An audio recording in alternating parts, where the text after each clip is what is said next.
नमस्कार, मी पंजाब शेतकऱ्यासाठी अंदाज सांगणार आहे. 9-10 तारखेला परत एकदा ढगाळ वातावरण येणार आहे, म्हणून हा अंदाज लागतो याचा. त्याच्यानंतर राज्यातल्या सर्व शेतकऱ्याला सांगू इच्छितो की तुम्ही काय करा, 14 तारखेपर्यंत म्हणजे 14 एप्रिल पर्यंत तुम्ही तुमचं कांदा काढा, झाकून ठेवा. त्याच्यानंतर हळदी देखील आता उद्यापासून शिजवायला काही हरकत नाही, पण 14 तारखेला मात्र झाकून ठेवा. कारण की राज्यामध्ये आता याच्यानंतर 14, 15, 16 एप्रिल दरम्यान परत एकदा असंच वातावरण खराब होणार आहे, म्हणून हा अंदाज लक्षात येतात. ही अंदाज फक्त पूर्वकल्पना म्हणून देत आहे. मात्र उन्हाचा पारा मात्र 42 अंशापर्यंत 42-43 पर्यंत जाणार आहे, म्हणून हे अंदाज लक्षात घ्यायचा. आणि 9 आणि 10 एप्रिलला एकदा परत ढगाळ वातावरण राहणार आहे.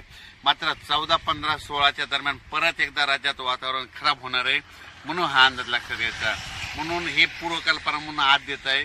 परत अंदाज उद्याचे लगेच देणार आहे. पण शेतकऱ्याला सांगू इच्छितो की उद्यापासून हवामान कोरडं होणार आहे.